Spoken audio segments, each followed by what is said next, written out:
know Tony Diamond. Don't try and fill him with false bravado. He knows what Freddie will do with him. Unless he does exactly what we tell him. Don't you, Tony? Yes, kid. You know. The odds are 50 to 1 you'll say just what we want you to say. I'm sorry, Mr. Diamond. I guess I gotta do what they want. Oh, don't be a fool, Tony. They're Diamond. Yeah, you're talking enough. Freddie, I'll leave you here with Diamond. Tony and I will wait in the car. Don't be long. Come on, Tony. Now then, Diamond. Just you and me. How is it on Zoom? It's a mixed bag. Oh, okay, all right, a little more balance. Yeah, pretty much. Well, I'm And liking now the women are still in the majority, thank goodness. okay. Well, I'm lighting the flaming chalice to begin. Or the flickering chalice to be more realistic. There we go.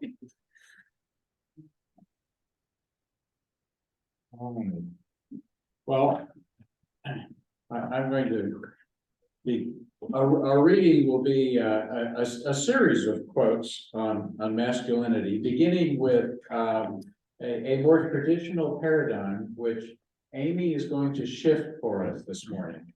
And who more appropriate to begin the traditional male paradigm or masculinity paradigm than Theodore Roosevelt? We do not admire the man of timid peace. We admire the man who embodies victorious effort, the man who never wrongs his neighbor, who is prompt to help a friend, but who has those virile qualities necessary to win in the stern strife of actual life. We need the iron qualities that go with true manhood. We need the positive virtues of resolution, of courage, of indomitable will, of power to do without shirking the rough work that must always be done. And Confucius too has some traditional views of what it is to be a man. The way of a superior man is threefold. Virtuous, he is free from anxieties. Wise, he is free from perplexities. Bold, he is free from fear. Benjamin Disraeli gives an equally traditional view. Life is too short to be little. Man is never so manly as when he feels deeply, acts boldly, and expresses himself with frankness and with fervor. So now I'm going to shift to a more modern view by the sociologist Raewyn Connell, an Australian sociologist from the University of Sydney, but she also taught at UC Santa Cruz. But she has spent a career studying masculinity and wrote the book, actually. To speak of masculinities is to speak about gender relations. Masculinities are not equivalent to men. They concern the position of men in a gender order. They can be defined as the patterns of practice by which people, both men and women, engage that position. There is abundant evidence that masculinities are multiple, with internal complexities and even contradictions. Also, that masculinities change in history and that women have a considerable role in making them in interaction with boys and men. So we'll see where Amy takes us from there. Amy Bliss was born in a suburb of Syracuse and studied at NYU, went on to Boston College to earn her law degree, a JD, I believe. And she also studied at the Simon School of Business at the University of Rochester. She has worked in a wide range of corporate roles, legal, finance, sales, management, operations, and in multiple industries: music, sports, test prep, medical devices, beer. Now, some of us would be interested in quizzing her about that. And tech. But for the last 15 years, she has been a consultant and coach. In fact, she is a certified coach, spending a year, I guess, earning that certificate. And she's focused her work on healthy masculinity, sex and intimacy, communication and relationship, and leadership. She is the founder of Warrior Core, which is a nonprofit, or is it? Oh, it's a profit. Oh, okay, good. I'm glad to see that you're making a profit. It's very good.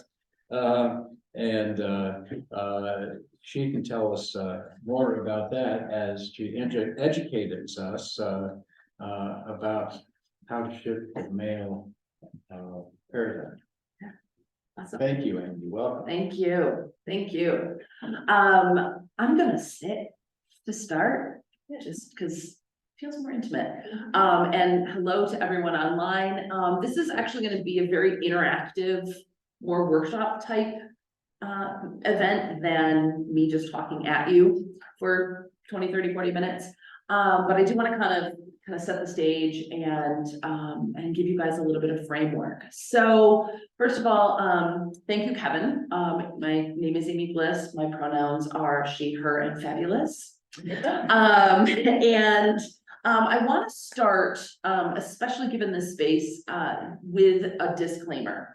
I'm going to be speaking in a binary sense because the conditioning is binary.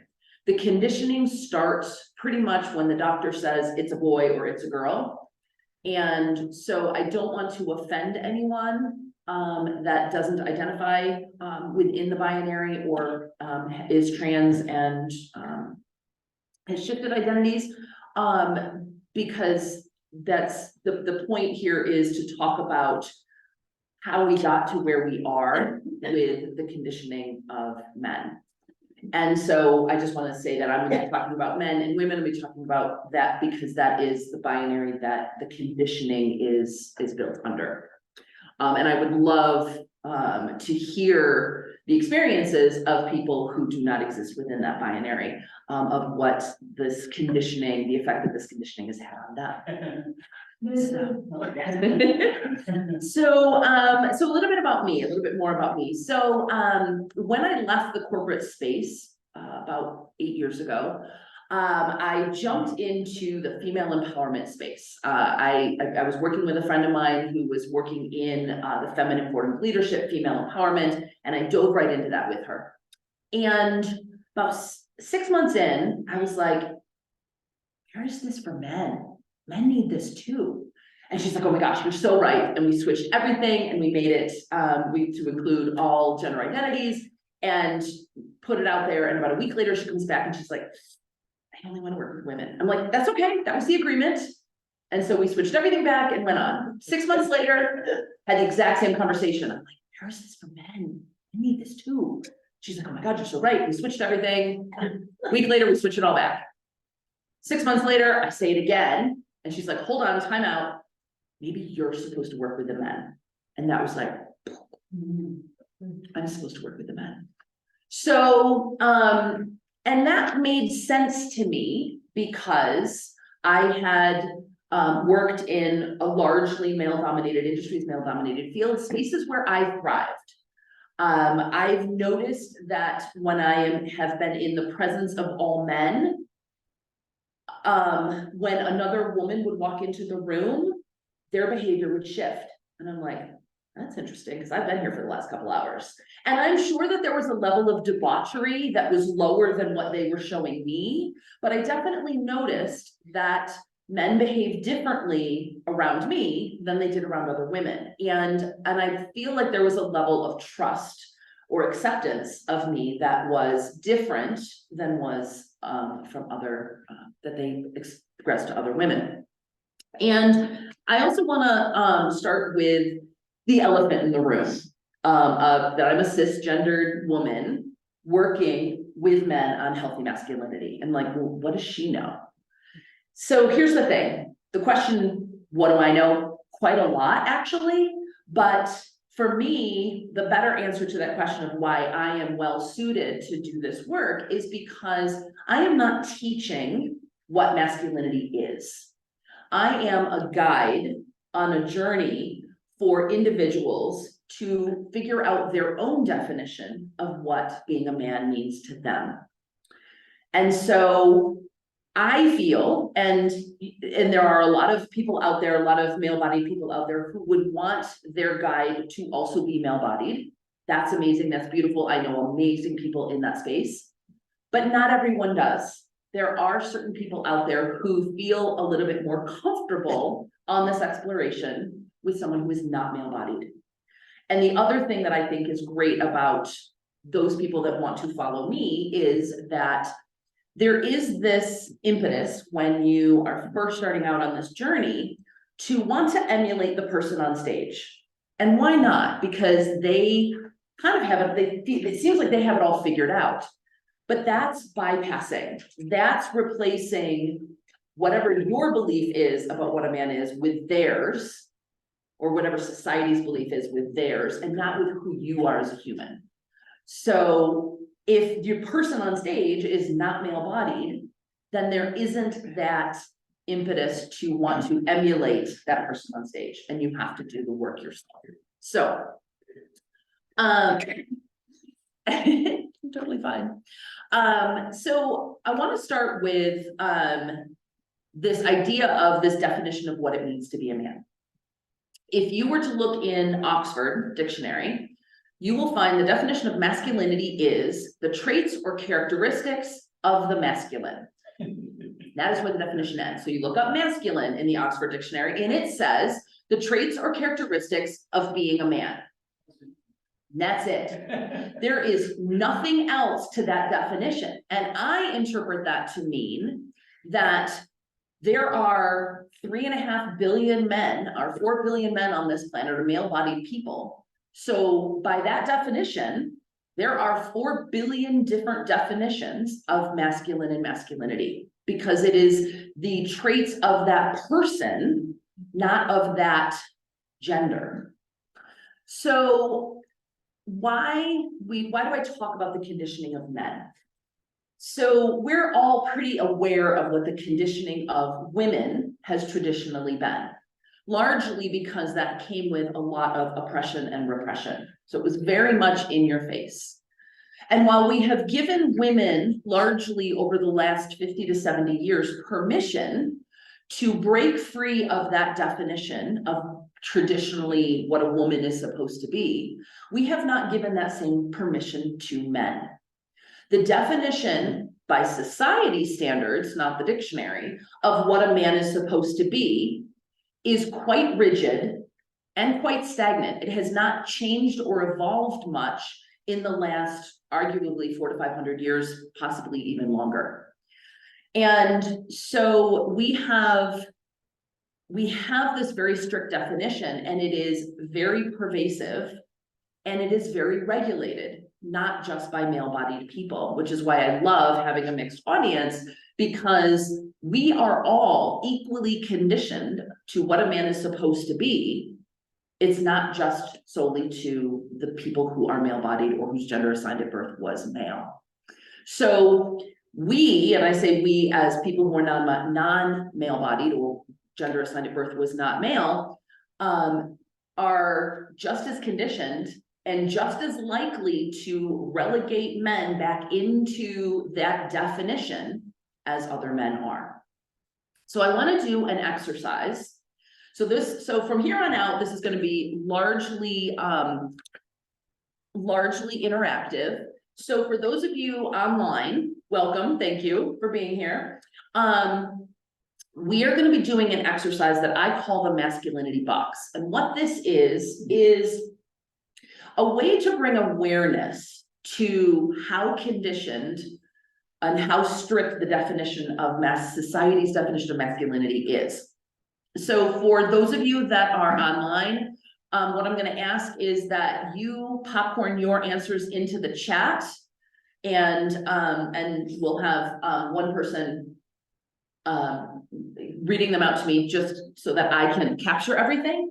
But what I want to do is I want to start with the idea of what a man is supposed to be. So I would like to start, and this is going to be the honor system online, with those people whose gender assigned at birth was male. So I want to start with you guys, and to all of my goddesses, I will get to you. So, so for those of you whose gender assigned at birth was male, please just popcorn out to me the things that you have been told that you are allowed or supposed to be, do, or feel as a man. What are those things that you are supposed to be, do, or feel as a man? Not cry. Okay, so I want positives. So what would that give me in a positive? And we'll get to the not cry. Okay. Protector, Protective? protector, Protector, good. Courageous, strong. Hi, Jim. Okay, Chad, I'll do that for you. Okay, thank you. fine. What else? Warrior. Warrior, good. Wise. Hmm?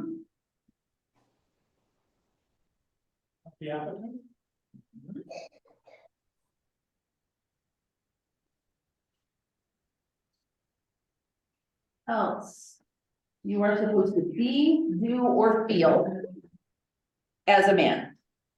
Well, I'm not sure. Leader.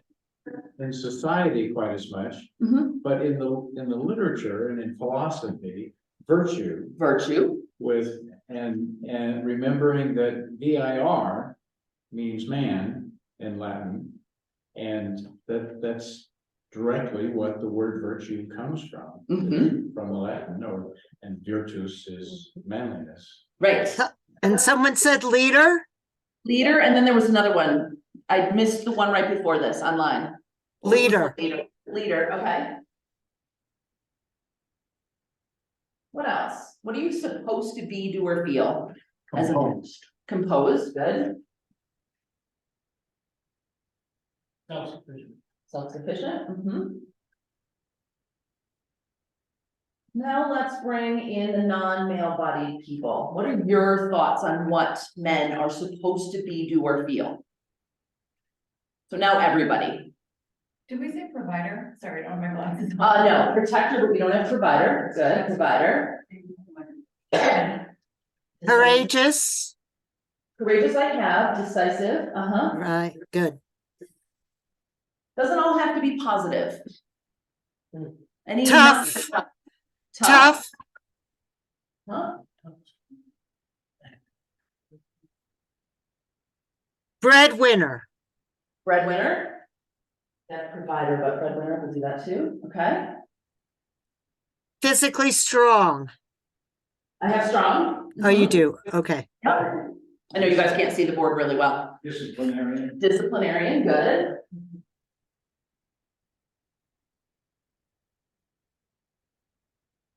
What about emotions? What emotions are men allowed to be, do, or feel? Not emotional, Non-emotional, okay, good. So mannerly, I'm gonna put stoic instead of non-emotional. just for right, safety. mannerly, Say that again? mannerly, Mannerly, okay. mannerly, Mannerly, mannerly. Mannerly, okay. Is there a way to turn that volume down? It's really loud. It is really loud. Probably here. It's hidden in the camera or on the computer, controlled, Control. controlled. Oh, controlled. I thought you were helping me with the computer. Control, okay. I'm sure there's a volume thing here. Yeah, Okay. there is a volume on the top of the keyboard of the computer, but I don't know the sound if it's coming And I from have the, I have a Mac, so, Yeah. there we go. okay. In control, Okay. not angry, We need, only in the positive. I'll get to the negative stuff. Okay, right, meaning, correct, RIGHT. Yeah. That is Spelling all wrong here. Chivalrous. chivalrous, good. Ah. You have to stay inside the box, I take it. Masculine box, yes. Anything else that men are allowed to be, do, or feel? Or supposed to? Somebody say arrogant? That's not positive. No, I don't mean- Penelope, type it in. I didn't mean positive, meaning in the positive, as in like not, so he said not cry. Yeah. So I don't want the things you're not supposed to do, I want the things you're supposed to do. So that's what I meant by the positive. Hunter. So, Hunter, and somebody said arrogant, okay, Confident. Hunter, arrogant. Did you have Dom- Penny, type it in. It's in the chat, stoic and authoritarian? Did you Yeah, make- we already have that. Oh, okay, I couldn't. Authoritarian, is that what did someone say authoritarian? Yes. Okay, authoritarian, good. Proud. Successful. Yeah, this is still really loud. I don't think that's doing anything. Successful, okay. What are some of other behaviors that we expect of men that may not be in the positive, may not be positive? Domineering. Domineering, good. Controlling. I think I have that. Nope, I- Aggressive, violent, Good, okay, controlling, aggressive, aggressive, violent. and violent. Okay, and that is as much room as I have, that's good. Okay. Now I want to shift gears, and again, I want to start with those of us who gender assigned at birth was male. What are the things you are not allowed to be, do, or feel as a man in today's society? So you said not cry. So cry is one thing. Yep, you're not allowed to cry. Weakness. Weakness, be weak.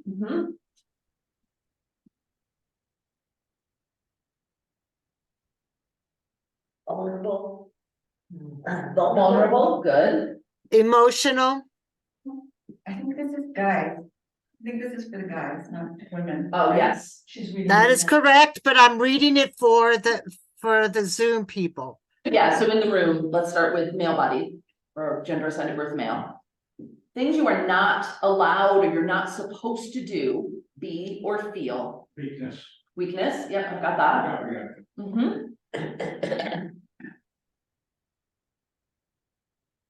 Shame. Shame, good.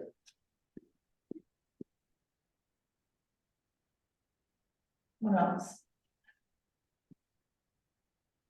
Sensitive.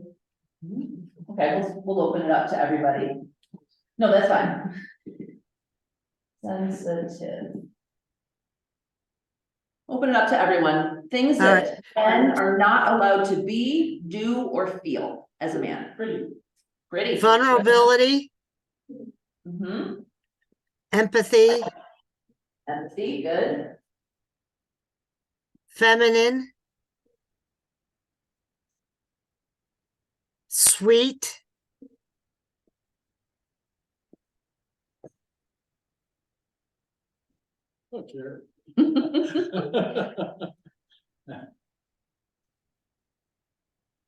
What else? Apology. romantic. Penny, don't talk. Okay, well, read all of them then. I am nurturing, Very good.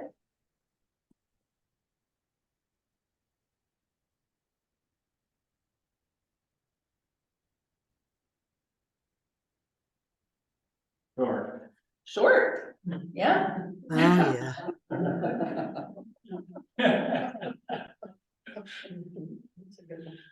What are some things men are not allowed or not supposed to do? break it down. Some things you're not supposed to do as a man. Yes. Knit. Mhm. Oh. Hmm?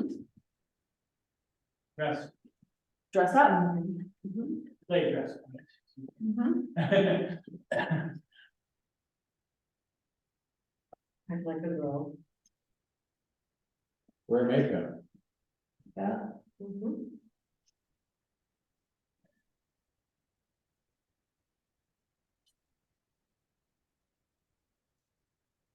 Jewelry. Jewelry. Mhm. Laundry,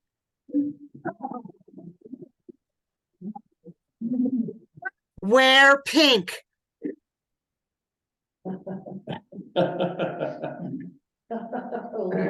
Childcare. Childcare.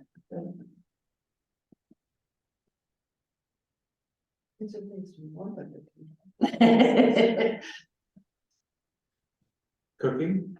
Mhm. Oh, unless you're. Clean the house.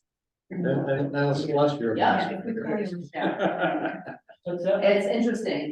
That's very true. What else? What are things that men are not allowed or not supposed to feel as a man? Anything? Regret. Hmm? Pain. Oh. Hurt. Discuss feelings. Complain.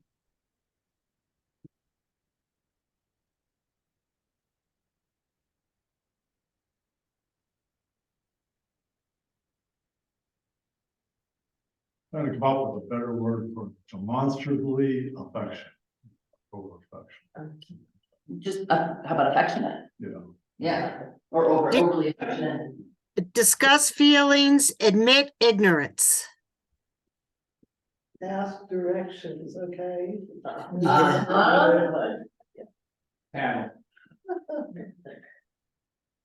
Drink tea. Admit anything. That's to take responsibility. Yeah. That's my story. Admit vulnerability. About vulnerability, yeah. Okay. Never in a room outside the box. It's Can't usually see. outside the box is usually more of a problem than inside the box. You guys are really good with inside the box. Anything else?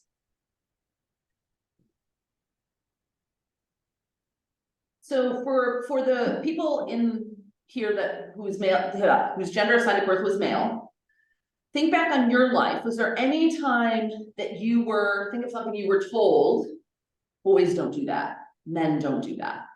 Anytime you were, or if you are non-male bodied, anytime you actually reprimanded a boy or a man for doing something that was not masculine? There was one time I was sitting with my legs crossed like Cross that. legs. Mhm. And some guy told me, guys don't cross their legs like that. Yeah. Oh. Oh. Yeah. I mean, this is really anything else before I move on. Courtesy. Curtsy. Oh. Being Doro said being a bully. You're not supposed to, or you're supposed to. I'm not sure what her intention was. Doro, she's probably typing it in right now, so. Okay. To follow a woman dance. Follow, or just follow a woman anywhere. Yeah. Read romance novels. There you go.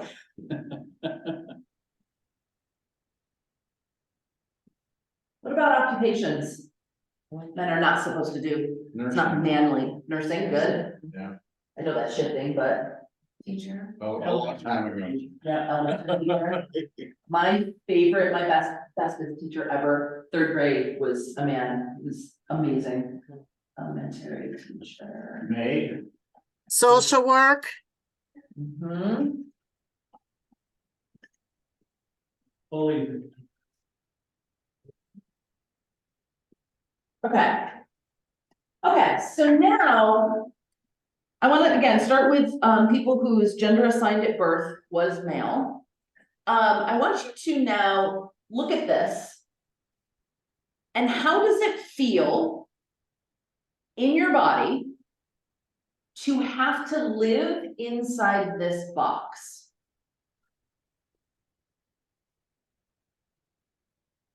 And for the people online, you can just say, anybody who wants to share, how does it feel? And I know within this environment, there's a lot more freedom, but outside these walls, not so much. So how does it feel knowing that you've had to live inside this box? Normal. Feels normal, okay? Somebody said confining. Confining, What sensations come up in your body when you think about having to do all of this and just be this? Kind of a short of the shoulders, actually. Yeah, okay. Limiting. Limiting,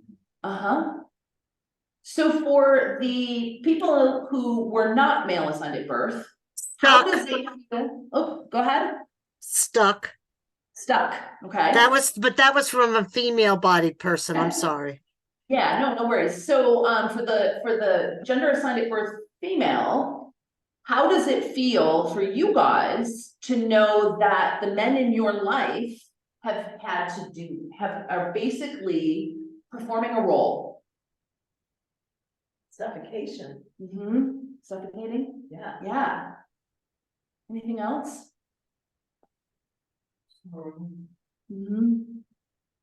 Yeah. Sad. Sad. Shameful. Shameful. Yeah. So if we think about this conditioning. They are far away.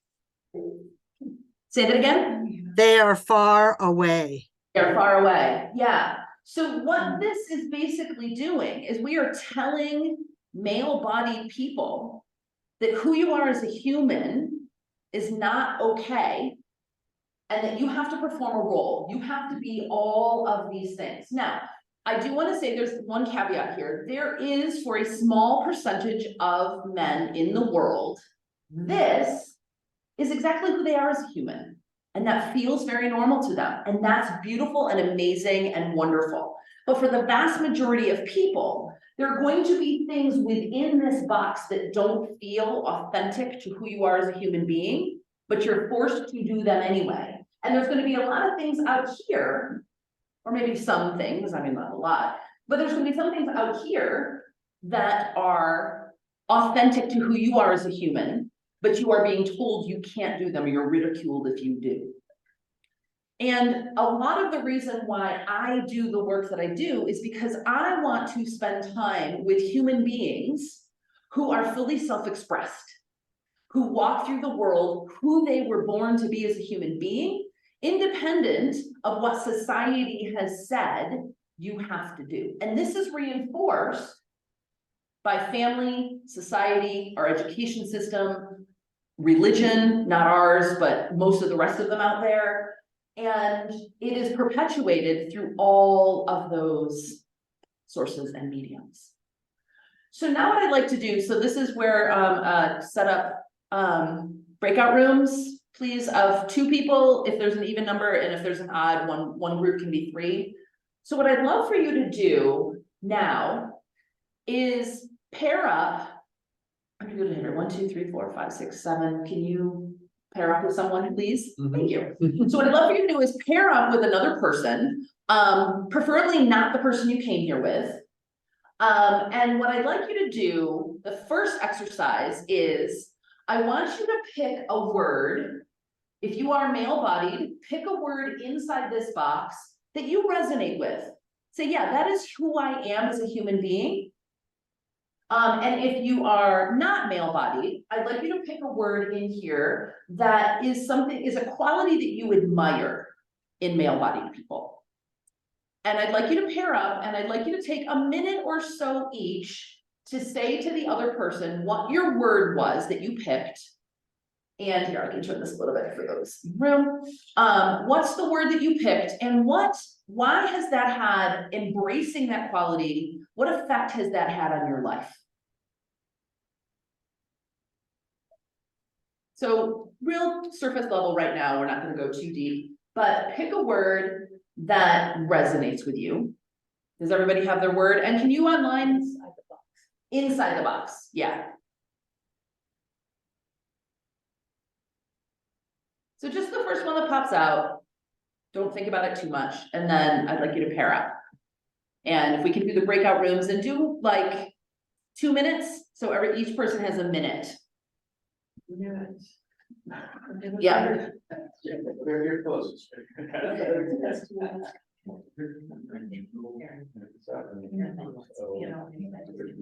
Which word?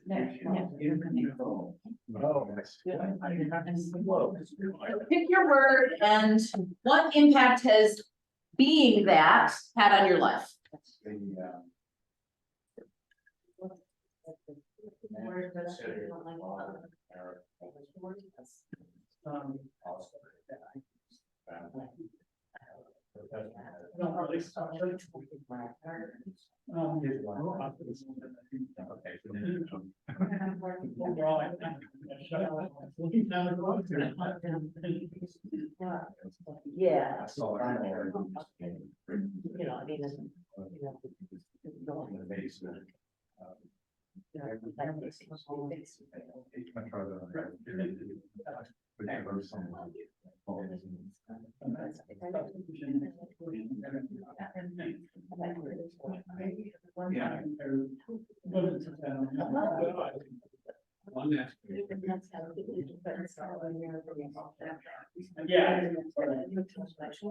If you haven't done so yet, switch. I hope they do.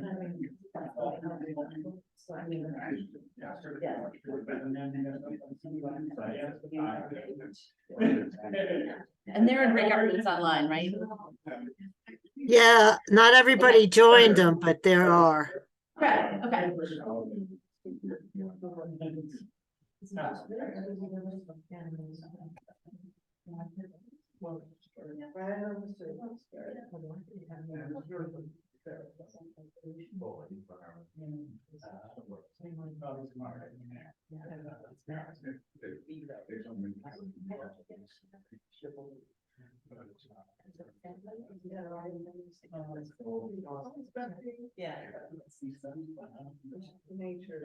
Okay, 5 seconds, bring your conversation to a close. How much longer do they have in the breakout room? I can stop them anytime. Okay, let's bring them back, Okay, and then we're gonna do it all over again. Just so you know. okay, Let me know when they're back. all right. You can stay there because we're gonna continue doing this. Yeah. Are they back? In a second, they've been given 60 seconds, so there we Okay. go. I've closed the rooms. Okay, perfect. Okay. So now what I'd like you to do, and again, if you're male-bodied, pick a word in the box that you don't identify with. It isn't who you are as a human being. And for those of you that are non-male bodied, pick a word in here that you don't resonate with, that you're, as a quality, you do not find appealing in male-bodied people. And I want you to then have a conversation how, if you are male-bodied, having to be that thing or not being that thing, how has that impacted your life? And for those of you that are not male-bodied, how has that quality either being present or absent in the men in your life? How has that affected your life? Okay, so we can set up the breakout rooms again for 2 minutes. Let me know when Okay, when they're off. So pick a word that is not who you are as a human, if you are male-bodied, and how not having that trait or having to perform that trait when it's not authentic to who you are, how that has impacted your life.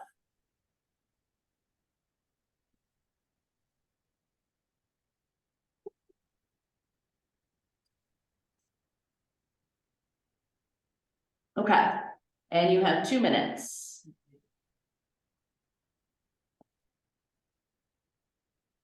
Okay. That's the one. I've heard you. Never down. If you're not ever in the class,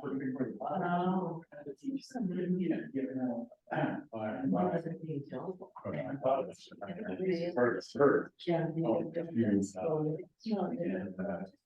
I started to recommend since he moved out of New York City. Oh. And well, and suddenly become a deer hunter. And I'm in between these two generations. I remember going hunting with my father, shooting one bird. And he just. I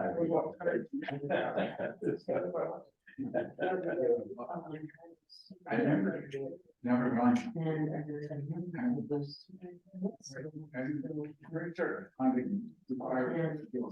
if you haven't done so already, switch. And if you're done, you can pick another word.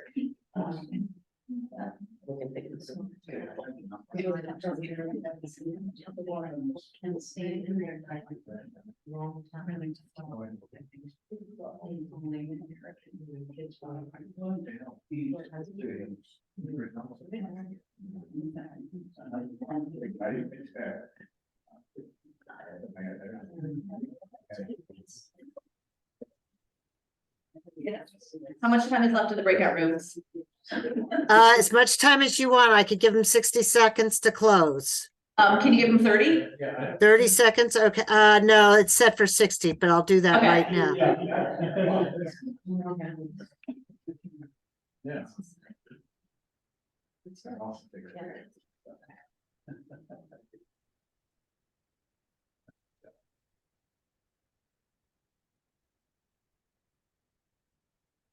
Let me know when they come back.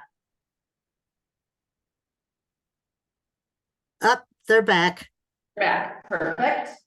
Okay, and then the next one we're gonna do is pick a word in the red, all the things you're not supposed to be doing feel. If you are gender assigned at birth male, pick a word here that you identify with, that is actually who you are as a human being, and how has either showing that affected your life or not showing it when it's true to who you are.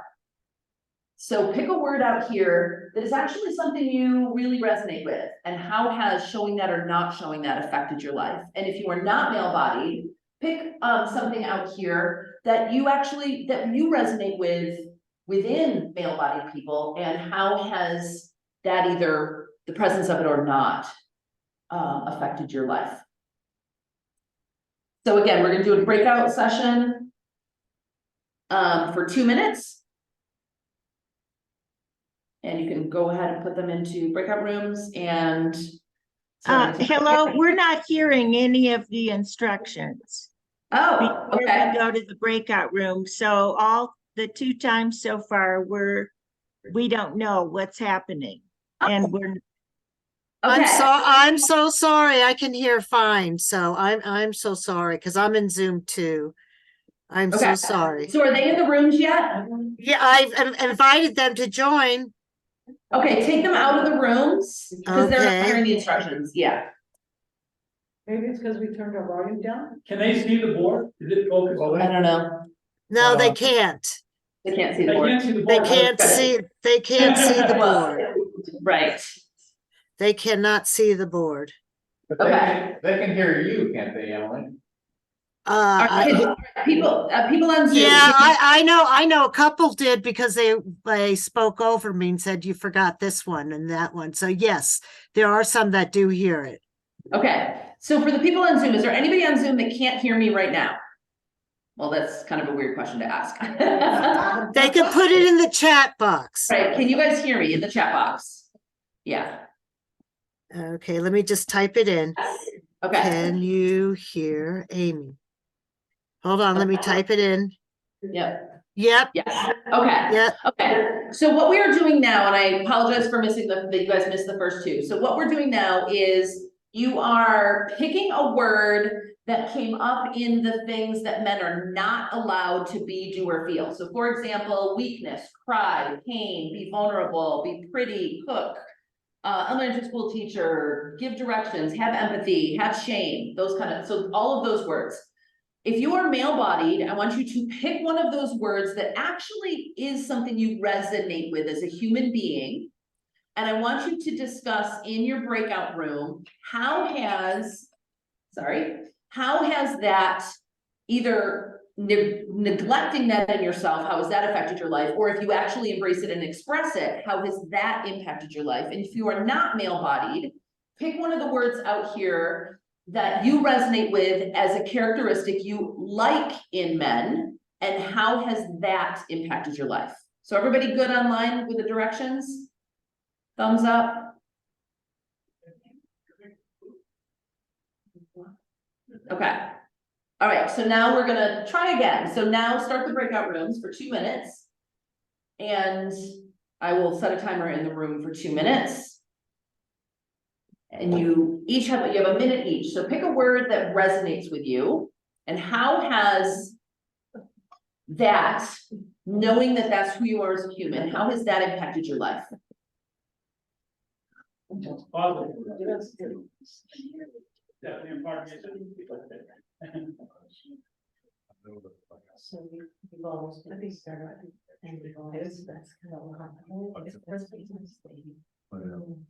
Yeah, I mean, that's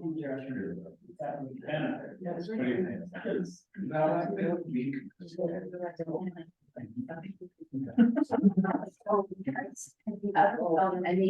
Negative.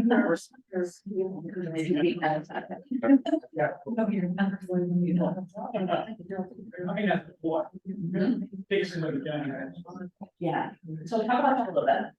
Yeah, catchy, so. Yeah, I'm the same. I think I don't know.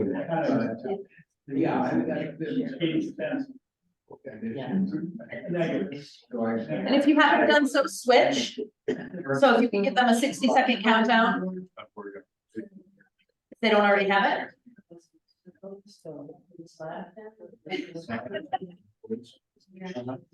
He took all the weights off.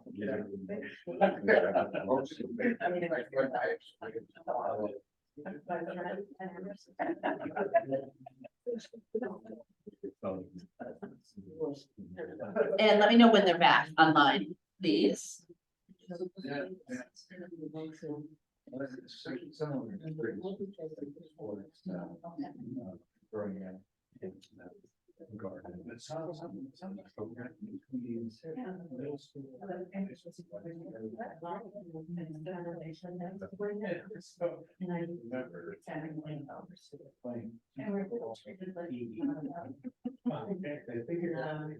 they back? Yep. Everybody's back. Okay, so in the room, let's wrap up your conversation.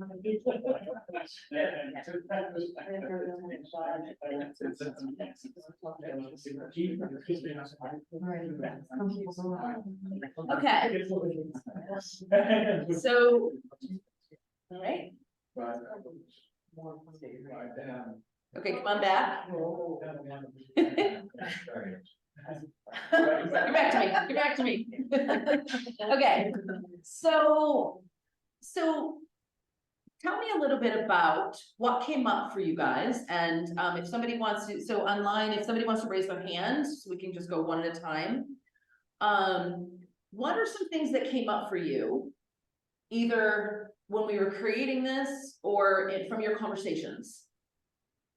Any aha moments for you as you were talking about the things that resonate and the things that don't, and how that's affected your life? From the conversations you've had, any aha moments of, oh, I never thought about that, or I'm really not this kind of thing, and this is the impact it's had on my life, or I really am this other thing, but expressing that has impacted my life in what way? Well, I would say sensitive is something that I honed in on, because I know that like at work, you know, I talk about sports with the guys and all that, Right. you know, and I don't even get into, so there's a certain amount of distance that perhaps that I can see that I kind of keep. So Yeah. that's one more. Mm-hmm. How does that feel? Keeping that distance? Well, it feels safe, you know, I'm less Mhm. alone, Right. less,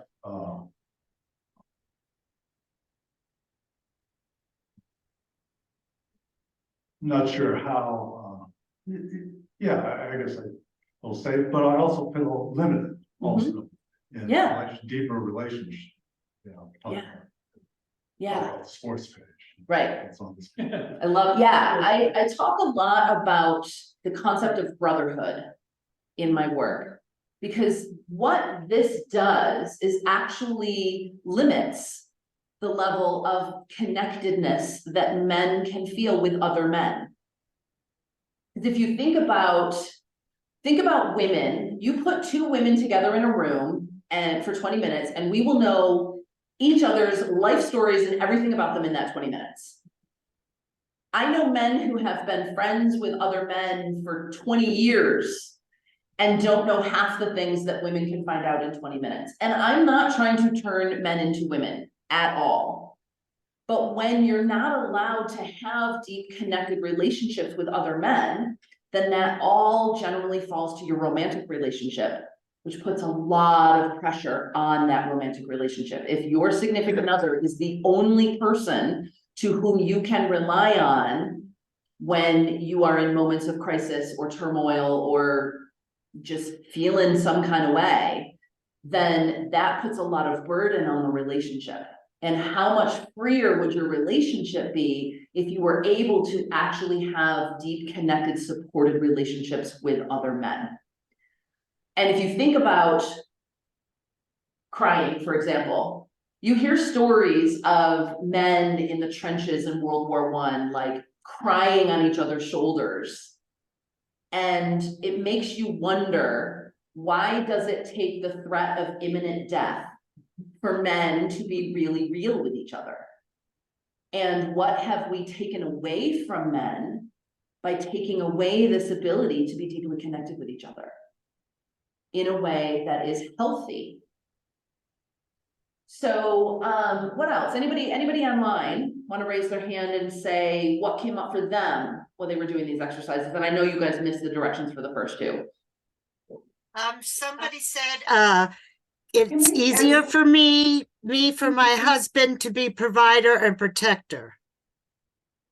Okay, say that again. I would just really love for the men to, I mean, I would love to hear the men and see the Yes. men talking instead of having it translated. Yeah. I mean, if that's possible, I would hear. Yeah, no, I would love that too. No, so for the people online, you can absolutely talk for this one. So any men online want to share what's come up for you in this exercise?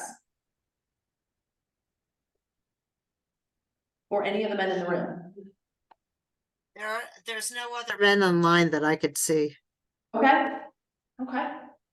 So one of the things I want to point out, if it wasn't already obvious, that the only words that are emotion words that we have inside this box, we have anger, well, some of these are not really, so anger, aggressive, stoic, proud, pretty much it.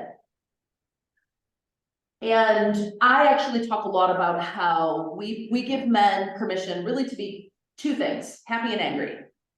Occasionally sad, but that's only in very specific circumstances and only for a prescriptive period of time, after which get over it, man up, move on. So think about what it must be like for you, if you are not male-bodied, to only be able to express two emotions, happy and angry. Frustrating. And I think it's not a mistake that we live in the violent society that we do. And we have in here, we've got violent, we've got aggressive, domineering, disciplinarian. If you are only allowed to express two emotions, it's not that you're not feeling all those things. Men feel everything that, as humans, that the rest of us feel. Some would argue men actually feel more deeply than women do, but you are not allowed to express it. But that has to go somewhere. So if you are only allowed to emote happy or angry, everything you're feeling and what I call the uncomfortable emotions, I don't like positive or negative, emotions are emotions, they're all valid. Some of them feel yummy and some of them feel not so good. So all those uncomfortable emotions, fear, helplessness, weakness, frustration, anxiety, all of those uncomfortable emotions have to go somewhere. And oftentimes they come out as anger. And I think that that's why a lot of the reason why we live in the violent society we do is because while we don't like men's anger, we allow it. And we are oftentimes afraid of it. There's this interesting study that I read about most men, their biggest fear is that their partner will laugh at them.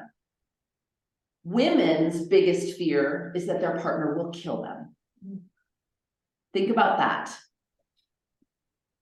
So we have a tolerance for men's anger, but the reason I think most men struggle with anger, not most men, or the men that struggle with anger do, is because that is the only channel for all of the emotions that are going on in their body. It's the only outlet that we give them. The other thing is stress-related illnesses are much higher in men. Men are 30% more likely to have a stroke, 2 times more likely to have a heart attack, 1.6 times more likely to suffer from addiction, and 3.8 times more likely to commit suicide. And I think there's other factors in that, but I think that a lot of that is because we are forcing men to be this and not allowing men to be any of this.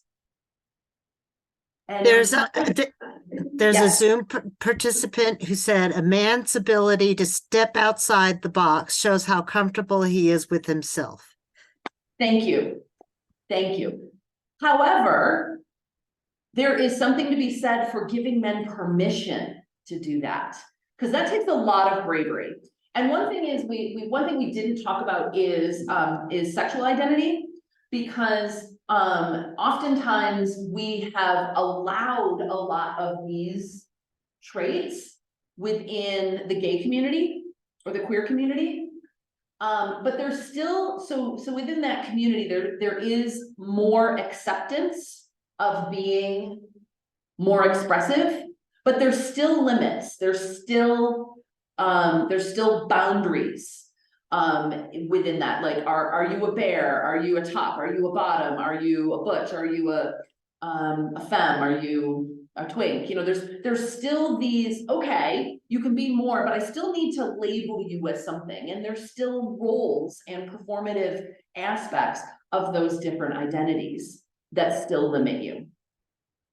So to the non-male bodied people here, what I invite you to do is to give a little bit more grace to the men in your life, because a lot of the reason that we stick to this is because, I didn't say this at the beginning, I'll say this now, which is, I think that the reason why conditioning works so well and why people are so afraid to step outside of it is because we have been on this planet in this form as Homo sapiens for about 200,000 to 300,000 years. But we've only lived in these brick and mortar buildings and been top of the food chain for the last 5,000 years or so. So for 98% of our existence on this planet, we were not safe. We were not top of the food chain. We weren't living in permanent structures.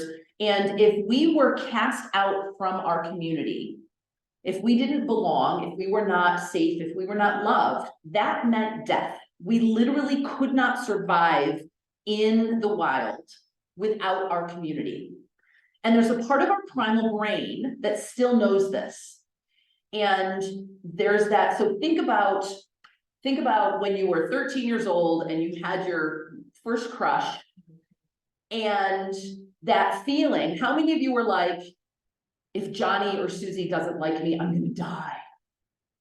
How many of you ever felt that? Or if I'm not accepted by the cheerleaders or the football players or whatever, I'm gonna die. That is actually part of our primal brain that equates not belonging with death. And that is that jolt of adrenaline and that feeling of, oh my God, I have to belong. And so the thing about that is we can't get rid of that feeling. It's a primal instinct, but what we can do is override it. We can say, okay, body, you know what? Yes, this doesn't feel good, but I'm gonna be okay. So to the men in the space, I would say, test the waters. Step outside of that box. Find the people you feel safe with doing that. And for those of us that are not male-bodied, these things out here, we've had an entire lifetime to be good with and express. A lot of this is new to the men in your lives. Not new inside, but actually putting it out into the world. And ladies, they're gonna fuck it up. They're gonna mess it up, but it's new. They're that toddler, no offense, taking those first few steps. This is all new and it's scary. So we have a responsibility to give the men in our lives grace while they're trying these new things on. Because I don't know about you, but I want to live in a world where the people around me are who they are as a human being and are not playing a role. So that's thank you. Here for the next half hour. If you guys have any questions. Somebody asked, do they really want to step outside that box? And she was thinking of an experience she had at a meeting, that there was a mob of men that were bullying. And so so that was a good question, I thought. Yeah. Yeah. What was the question here do they really want to step outside that box? Do men really want to give up that power? So one thing I do want to say there that conditioning and privilege are not mutually exclusive. That stepping outside of this box is not necessarily going to mean you are you're giving up anything. In fact, I would argue you're gaining. I think one of the reasons why I start with this exercise is because we're not even aware of how conditioned men are. So this is that, oh my gosh, of like the visual of, I've been living in a box. So I think it depends on the man. I think that for a lot of men, there is this, asleepedness, I guess, is the only thing, of not even being aware that you're performing a role, that you're being what a man is supposed to be and not being who you are as a human being. But once you see it, I don't think you can unsee it. And then it's an individual decision. And do you have people around you that you feel safe enough to be fully expressed?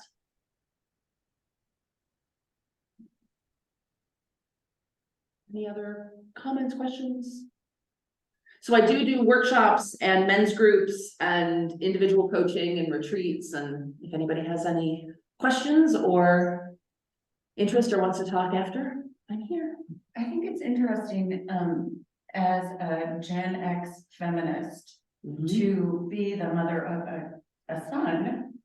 And, you know, really, I mean, I think I've gotten better as I've gotten older, but really trying to be aware. Maybe I didn't have the framework or the visual for this, but I think that, you know, I think that I was trying to be really conscious of that.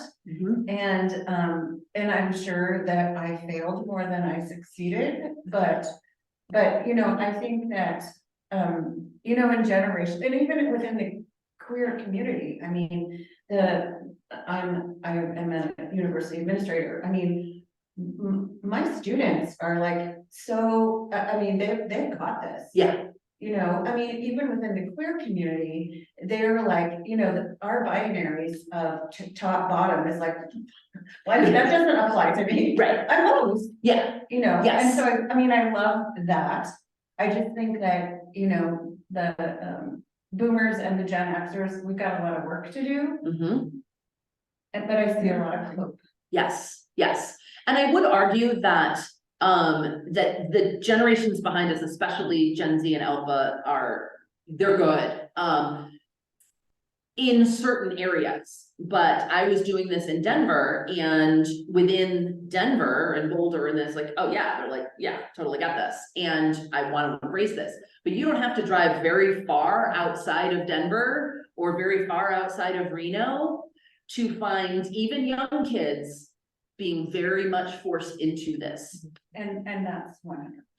And I realize I live in a very privileged bubble. Yes. Within the university. Yeah, yeah. And the last thing is that even if you as a parent have decided, I'm going to raise my children with the belief that they can be fully expressed and all of that, they're still gonna go to school.